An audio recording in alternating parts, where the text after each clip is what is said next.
ஒரு கப்பல் மட்டும் அந்த புகைக்கு நடுவுல தப்பிக்க முயற்சி பண்ணுச்சு. அப்போ அந்த கப்பல்ல ஒரு இள வயசு கடல் கொள்ளையர் இருந்தான். கூட்டத்துல 2 பேரை தான் விட்டுட்டு வந்திருக்கோம். நீ சரணடைஞ்சிட்டா உயிரோட இருக்கலாம். என்ன சொல்ற?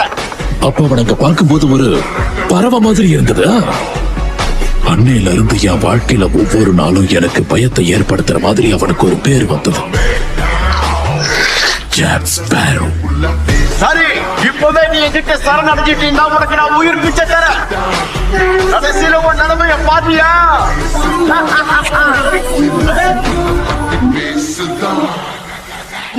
Puli Baba Hostel.